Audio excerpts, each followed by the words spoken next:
Hello and welcome to the Music Survival Guide, the independent musician's guide on how to survive in the music industry.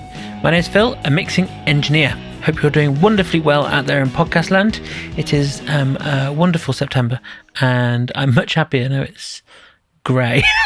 It's the honest answer. I mean, I just don't think I'm a summer person, but there we go. I'm sure many of you are lamenting the heat, but I perhaps am not. So I'm not going to talk about the weather anymore. I'm going to talk about this really exciting conversation I had for this episode.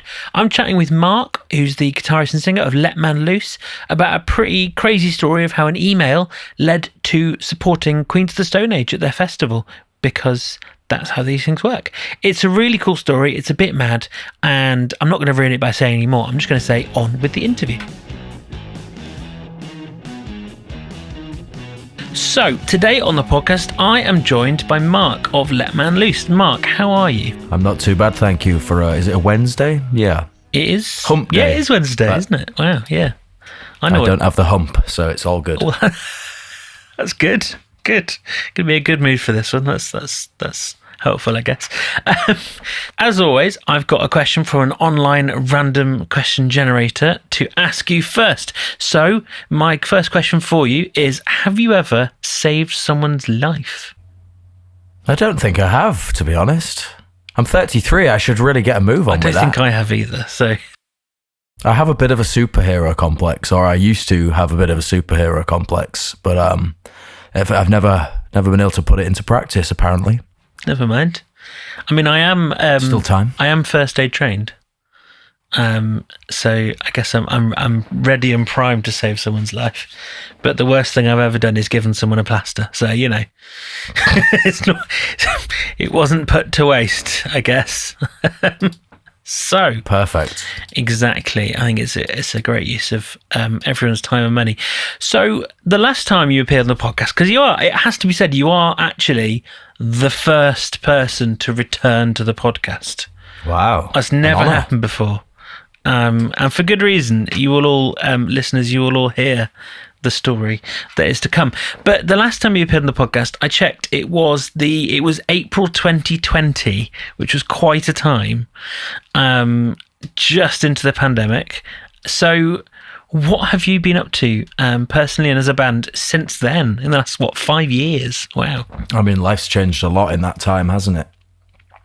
I think when we were last on, we were talking about the first record we just put out, the compilation of a few EPs that we'd done, and that was sort of our pandemic project, if you like, and it sort of, things like petered out a little after that. The sort of steam went out, the wind went out the sails a little bit, because Jamie moved to Australia at the end of 2019, so obviously band practice with him became very difficult, and then for a few years after that, actually, we didn't do a lot. We never stopped, but we weren't doing much.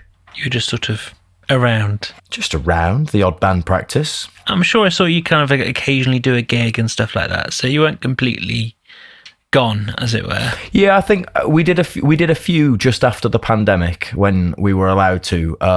But I think to be honest, I think the whole industry as a whole slowed down quite a lot for a while, and I would say it's getting good again.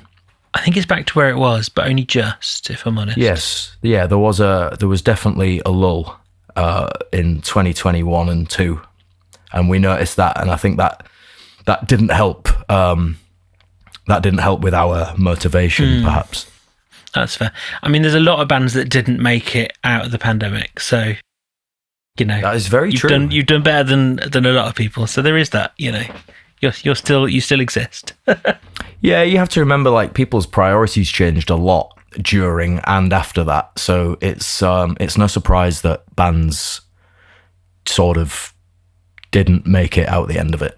You've come back onto the podcast because you've got a bit of a story to tell, I guess, of events that have happened recently. If anyone is a fan of the band, you'll have seen that you've played at Josh. Is it Josh? I never know how to say his surname. Homie. Homie. Is it Homie? Is it actually? Yeah. I always thought it was Yeah, Hom. Oh, well. Everybody does, yeah. Let's just go with Josh Homme. Yeah, you played at his Rock and Roll Circus. Yeah. Which is quite a that thing. Was, I mean, I guess this time 2 weeks ago, we were watching Queens of the Stone Age for the first of 2 nights, which was pretty cool. So, I mean, how did that come about? Well, where do I start the story, really? I mean, I guess I can tie it into the post-pandemic chat that we were just having. Once we got back into the rehearsal room, we were a little bit stuck for ideas, so we revisited a few old songs that had been lying around for a while, one of which was one of the first we'd ever written as Let Man Loose. Another was a demo that Sam had sent me in 2018 that was like, it was so full of potential, but it wasn't a finished structure or anything like that. Another was written when we had a lad called Eric in the band, who was a phenomenal musician who contributed some superb ideas. And another I wrote during the pandemic, and that was my first sort of attempt at recording myself and producing myself. And we released that as a demo, and it went down quite well. And then over the following year or two, we started to put the pieces together of what we hoped would be a new record. It was, to begin with, it was like 7 or 8 songs, and a few of them fell by the wayside because they just weren't up to scratch. But we went to Manchester in 2022 and recorded live as a band, but we were only ever intending to use the drum tracks. But we'd never recorded that way before. We'd always gone into the studio, done drums, then bass, then guitar, then vocals, then mixed it in a weekend. And that sort of keeps the pressure on quite a lot, and you don't get a lot of time to fiddle with the sound. So this time I wanted to do sort of the total opposite of that. So we went to Manchester. We recorded in a new way for us, which was live. It's a good fun way to do it. It was, because it really brought the best out of Danny as well on the drums. He was able to play off us rather than just listening to a click and feeling the pressure of us all watching through the control room window.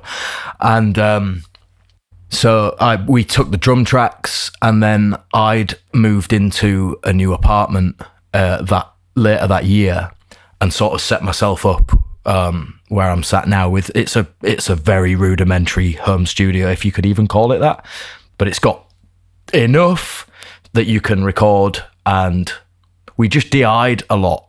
And basically I made it into a space that my friends could come, have a beer, have some food, and I could sit and get a few takes out of them until I got the performance right. And I wasn't too worried about the sound at that point. And that took a good 2 or 3 years, and at this point the band wasn't really a band anymore.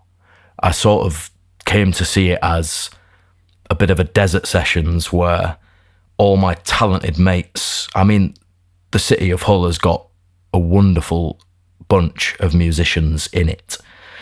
And so I would invite people that weren't part of Let Man Loose over and get some of their guitar. And then basically I was building it up like a Jenga tower of pieces, and eventually it came together into a record that we went to get mixed by our friend Rob. And when it eventually came together and we mixed it, it was something that I was so unbelievably proud of. It was layered, it was intricate, it was textured, and because it wasn't just 4 guys over a weekend, it was 8 guys over 2 years. There was, I don't know, the dynamic of the whole thing sounded so much richer than it ever had, because it wasn't just 4 lads over a weekend recording some songs that they had written 3 weeks before. It was 8 lads over a 2-year period putting something together with a lot more care and attention to it. I don't know, you could just really tell. And Rob did such a good job of mixing it that it needed some great hands to master it. And so I thought I would try my hand at asking Josh Homme if he'd consider mastering it for us. And I remember you my memory of it anyway is you reached out to me and you asked if it was, did you ask if it was a good idea? I can't remember the conversation we had. Probably, yeah. I can't remember. I remember thinking, that's mad. And then I also remember thinking, how on earth did you get his email address? Which you don't have to say on the podcast, don't worry. No, that's going to stay my secret. Yes, because that's quite a thing to just casually have his email. But there we go. Plus, I might need it again sometime, so... It's best not to get it shut down. Yeah, so I toed and froed for a while. In fact, I'd had his email address for a long time. And as a fan of his, I'd always known that I couldn't just email him out of the blue for no reason without something to offer. But for the first time, it felt like I had something genuinely worthy of, I don't know, passing over the other side of the world and seeing if we could make something of it. And like the subject of my email was from Yorkshire to the desert, a personal invitation to work together or something like that. It was something like that. You showed me the email, I remember. Yeah, and I don't know, I kept it quite short, and I gave him a brief rundown of the band and that we were just sort of doing it for fun nowadays. We'd sort of given up on, I definitely didn't use the words given up, but that circumstances had dictated that we now just did it for fun. And yeah, I gave him a SoundCloud link that I'd freshly uploaded with the mix, and it all had 0 plays. And then less than 24 hours later, they all had 1 play, and I had a reply in my inbox. As you do. What a feeling. So you see there's an email in there. What were you thinking when you kind of saw you'd actually got a response? I don't think I was thinking. Like I sat down. I mean, I think I saw it on my phone, and then I realized it was probably a sit down on the desktop job to read that. So I did so, and I mean, I got a couple of lines in, and he writes very much like he speaks. So from the off, I knew it was genuine, and this was happening, and I was reading an email from one of my heroes, essentially.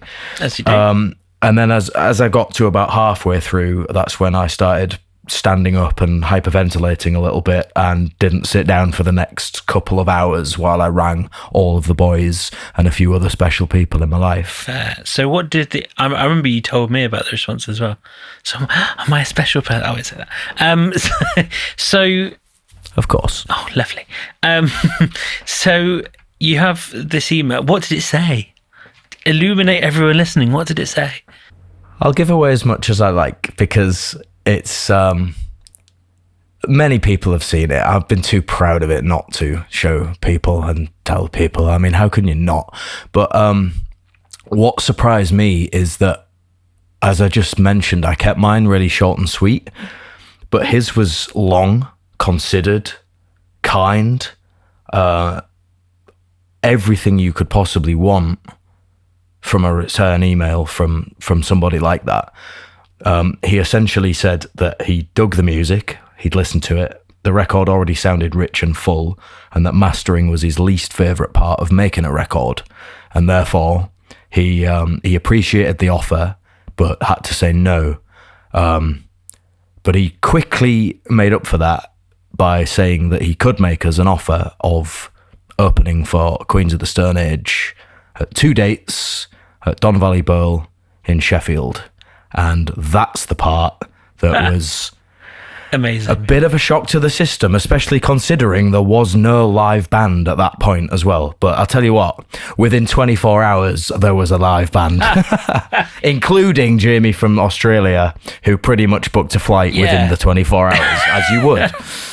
So that was worth coming around the world for. Oh, absolutely. So you get this invitation to play casually, as you do. So I mean, what was it like kind of getting ready for the event? Like kind of thinking, right, we've got to, take this seriously. We've got to give it our all. How did you end up preparing for it?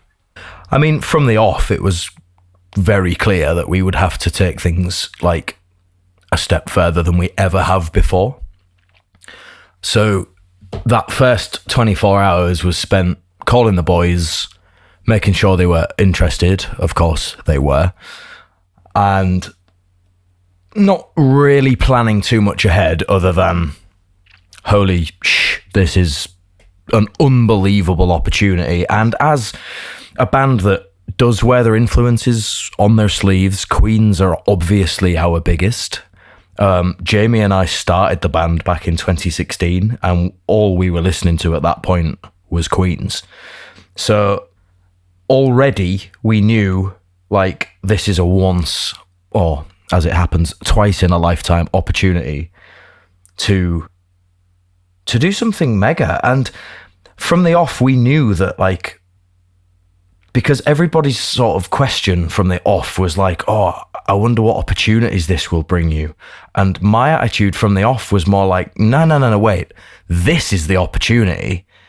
This isn't the stepping stone. This is quite possibly the opus. This is possibly the greatest. And we wanted to, I think quite early on, we knew that we just wanted to appreciate it for that, instead of trying to like make it into the start of something. And so that's how we've treated it, because we had this record, and eventually actually we sent it to get mastered at Rancho de la Luna, which is a studio where Arctic Monkeys have recorded, Queens have recorded, Josh does the desert sessions there, ZZ Top, another band we love, D-Mob Happy, have just been there. So I mean, off the back of the email from Josh, I then fired another email off to what is essentially the Abbey Road for us. And within another week, we were having our record mastered in a studio that's formed many albums that we love. So all of a sudden, we went from like fans to, I'm not going to say equals because that's the wrong word, but because we have put the years in, but do you know what I mean? The way Josh spoke to me in his email, he made me feel like an equal and a peer rather than a fan. And the way that Davey at Rancho dealt with the mastering made me feel exactly the same. And all of a sudden it went from some lads that have tried to do this for a few years to, we're actually doing this and we potentially even belong here. And that, I think, helped the preparation. Because, I don't know, from the off, there was no room for imposter syndrome. I think that's what I'm getting at. So you've done all the prep you can. You've got, you got your band member back from Australia, which is pretty mad, but cool. And it's the eve of the event and you're kind of getting there. What was it like to kind of get there, as it were, to the actual venue? Oh, well, for the first time, we actually did it properly. Back in the day when we were driving up and down the country every week in Danny's estate car and slumming it out in an Airbnb or above a venue. This time, we booked a 9-seat tour bus. We got a driver who's teetotal, so he couldn't rush us away from anything we wanted to do so that he could have a drink. We got Grant on muscle to carry our amps for us so that we could spend more time taking it in. And we had like a full day's practice the Tuesday before. So the gigs were Wednesday, Thursday. We had a full day's practice on the Tuesday. We loaded everything into the bus, and I'd booked us the most beautiful house in the countryside of Sheffield, about 20 minutes away from the venue. It was like rolling hills, a big old converted barn, loads of beds. I'd pre-booked a meal at the pub just around the corner. So we rolled up in this bus, parked up, went to the pub, and all just sat down and chilled the night before. And I really wanted that. And I also just wanted us to be out of the city because I knew how excited we might get, if we got back into the city and the clubs were still open. And I didn't want that for us for this, because I knew we needed our heads screwed on. And I mean, it's let man loose. We bloody enjoy ourselves. But the way I prepared for this, I couldn't be happier in hindsight about the setting we stayed, the people that we chose to have in our inner circle, because you have to remember that when an opportunity like this comes along, there's a lot of people that all of a sudden want to be involved. And I'm not going to say that all of them have ill intentions, but you wonder where those people were before, when you were slumming it out and driving up and down the country. But yeah, I couldn't be happier with we picked a really close and trusted group of people to share this experience with. And that really made it easy and effortless and gave us the opportunity to be able to fully be in the moment and enjoy every second. So yeah, sounds like you kind of made the most of it in that regard. Like you weren't, as you said, you weren't slumming it. You were like, no, actually, let's just enjoy this. If this is kind of it, as it were, then let's really enjoy it, which is great. Why not? So you get there and you're first up. You're the first band playing. Is that right? I can't remember. Well, we thought we were, but actually a band opened another stage. I think about half an hour before us. Oh, fair enough. So you're the second band on. Let's say that. First band on our stage, yeah, which was nice because we got a full sound check, which also went a hell of a long way to alleviate the nerves, because we got a good hour to set up, leave our stuff on the stage, and make sure we were all happy with the sound and the monitor mixes, and also how the stage looked. Because for a gig like that, I mean, I don't know about the other lads, but me specifically, I want it to look good. I want it to sound good. I want to present everything we have in the best way possible. That's fair. So, I mean, what was the kind of response like from the crowd? How was it overall? Incredible. I mean, especially the first night, the mix of adrenaline and nerves and buzz and just pure unfiltered excitement was so big that, I mean, at least during the first two songs, I had no idea how my fingers were finding the right frets, because my brain was trying to take in so much. The circus performers stood on top of a shipping container, shooting fire and dancing. The crowd is enormous. The sun's out. And that's a lot to take in, especially when you've been leading up to this moment. So yeah, especially for the first few songs, I guess it's muscle memory and the fact that we rehearsed hard beforehand. But man, looking out and seeing how many people were there, you forget that. But one of the lads, I think it's Jamie, he took a film camera and he managed to snap a picture of the crowd. And having looked back at it in hindsight, it's such an incredible photo, because and we never thought we'd play to a crowd like that, especially not of like-minded people who love the same music as us, which is the best kind of audience you ever want to play to, because you're not really trying to earn their...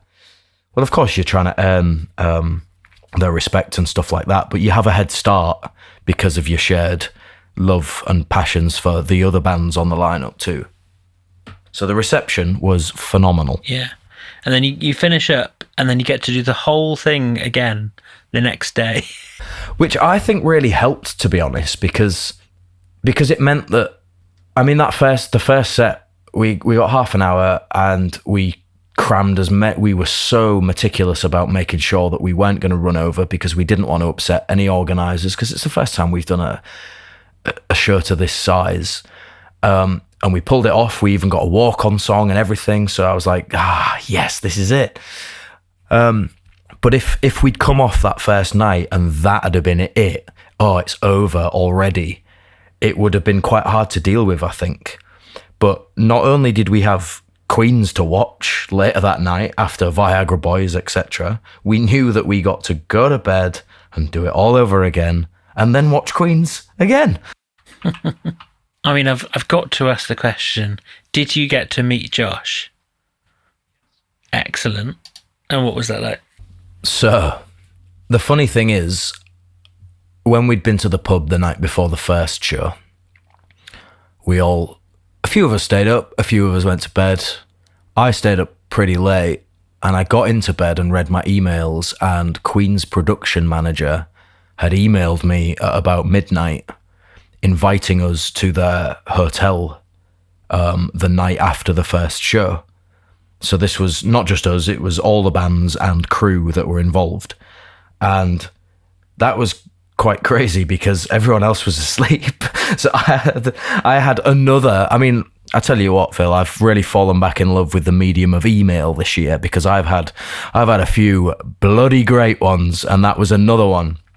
But I couldn't share it with anybody. I had to go to bed buzzing, going, oh my God, we are going to Queen's Hotel tomorrow night.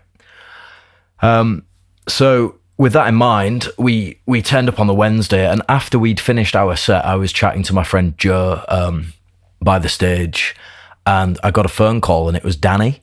I remember pulling it out of my pocket, seeing it was Danny, and thinking, well, I'm talking, I'll get that in a minute, or I'll call him back. But then something in me made me answer it, and he went, Mark, Josh is here. And I'm like, okay, where? And apparently Josh had wandered to the area where our tent and sort of backstage area was to say hello to the Viagra boys. And so me and Jamie we didn't run. We jogged. Who am I kidding? We sort of headed back there, and we came around the corner, and Josh was walking straight towards me. And because I'd had that interaction over email earlier in the year, I'd always known that if I did get the chance to meet him, I had a way of introducing myself that would trigger his memory as to who I was. So it wouldn't be a cold, awkward introduction. That's important. Yeah. And I met someone recently who told me off about my posture being quite bad, and who complimented my eye contact. So as me and Jamie came around this corner, we see Josh and Viagra boys walking straight ahead. Jamie, I think, did me a favour in this moment because he dropped back and went, do something. And I wonder whether Josh saw that happen and saw me not hesitate, put my shoulders back. I had a beer in one hand, my hand in the pocket, and Josh is not the sort of guy that you interrupt when he's mid-conversation. He's the sort of guy that holds any conversation and any room and any sort of circumstance he's in. But I didn't interrupt him. I just walked towards him, looking at him with my shoulders back, and he interrupted his own conversation because he knew I was walking with some intent, I guess. And he gave me the time and space to hold out my hand, introduce myself as Marc from Let Man Loose, thank him for the opportunity, remind him of the email, and he said, "Hey man," and then we were stood on the gravel car park, and he said, "If there's not skin from your knees on here later, then you've not done a good enough job." And it was so beautifully short and sweet that I didn't get a chance to leave it thinking, "Oh, I wish I'd not asked that question," or "I wish I'd not tried to prolong the conversation anymore." And it was awesome, and I couldn't have been more delighted with how that went. And then I looked up, and all the lads are sat on a bench with their jaws on the floor, and that made it even better. But in another way, that also helped when we did go to their hotel later, because I wasn't then looking for the opportunity to try and to make that happen or to force it. It had happened beautifully naturally. It was everything it needed to be, and then we just got to enjoy the hotel after that. So, I mean, if you could, here's a challenging thing. If you could describe the whole experience of the last few months from the email to now in 3 words, what would they be? Can I have 3 phrases instead? Go on then. I'll be generous this time. Gratitude inducing, because I got to spend time with some of the best people I've ever met in my life, and we were all there for the shared same reason, and we were all so invested in it. And lads who I didn't think I could be better friends with, we are now closer than ever. So gratitude inducing, that's one phrase. The second is pinch me. I've historically, when I have a drink sometimes, I can sometimes black out and forget things that have happened. But I made sure that I put some work in before this to be present in the moment, to be able to appreciate what was happening in real time, because I've had it so many times in life where I only appreciate something after the fact. And this time, and I know that the lads and a couple of other people that shared the experience with me can attest to this. I don't think they've ever seen me so present in my life. I was aware of what was happening the whole time.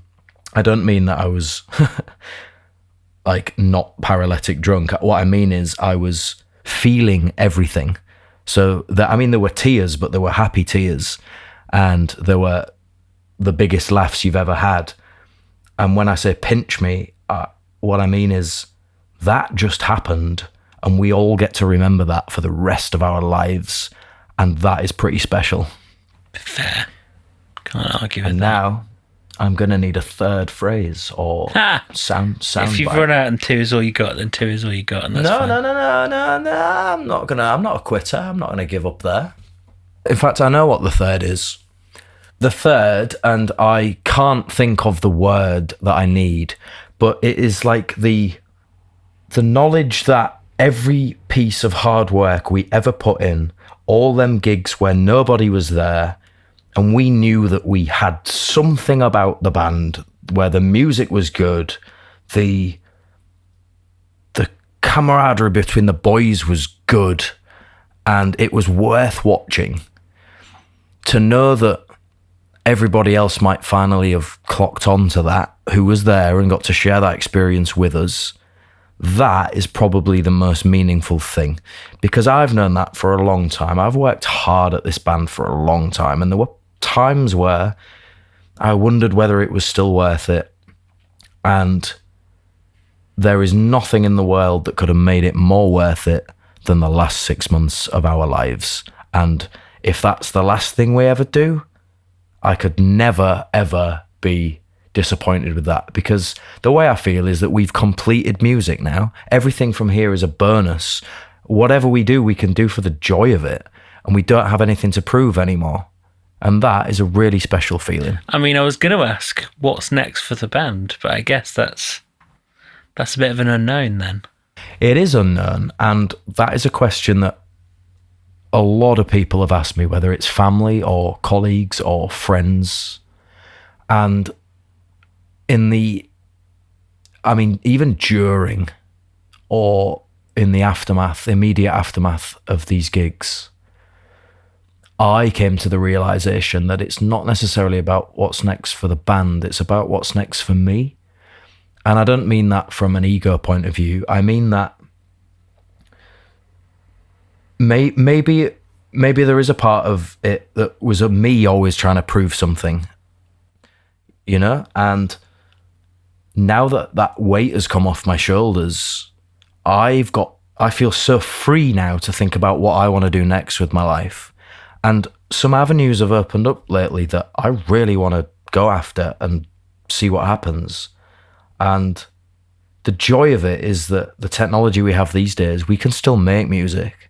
And Let Man Loose has now become a recognised, like, no one can ever take us off that poster.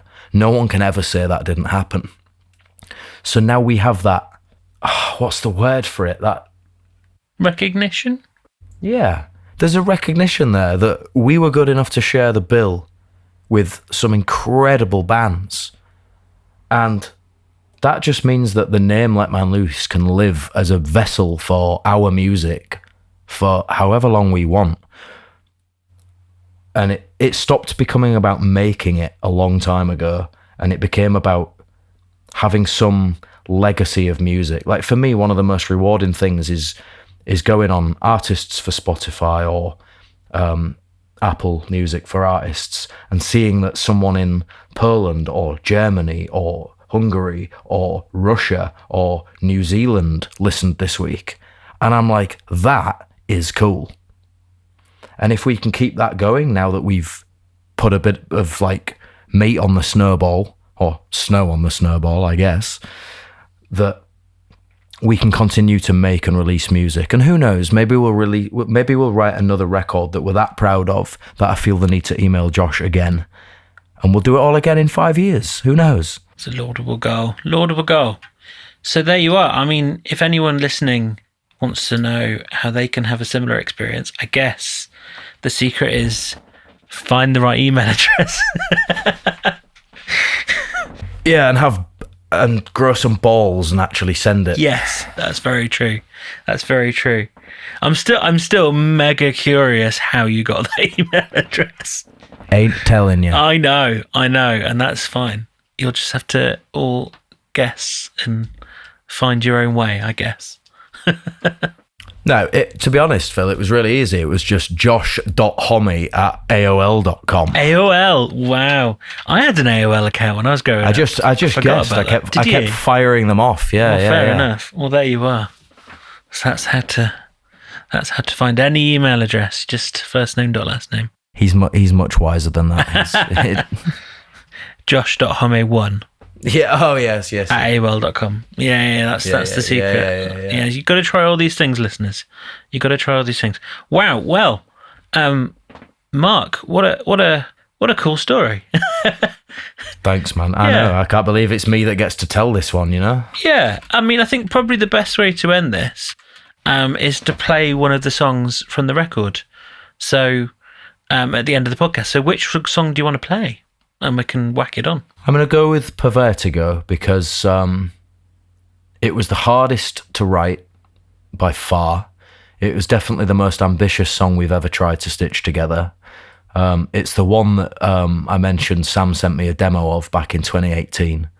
And I knew it had potential, and I didn't stop until it lived up to it. And we put Mellotron on it, we put circus noises on it, we go all waltz timing in the chorus, and Jamie phoned in some vocals from Australia, and I went crazy on the vocal, and then I drank a bottle of wine in order to shoot a music video that's coming out later this week. So I'm really proud of that one. And I mean, Josh likes a wordplay on his song titles, and I can't help but think that when he saw that song title in the track list, and he there's just a part of me that hopes he thought, damn, why didn't I come up with that one?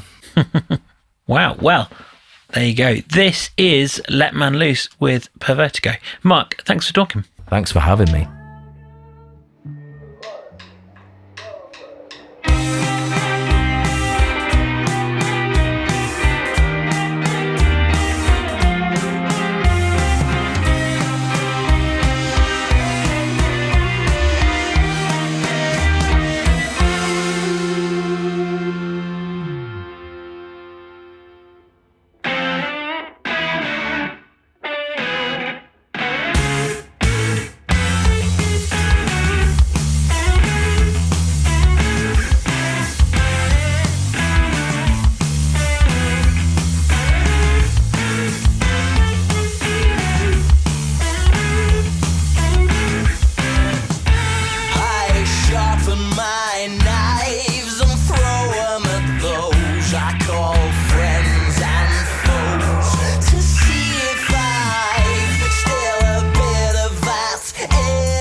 a noise in my head, and I am trying.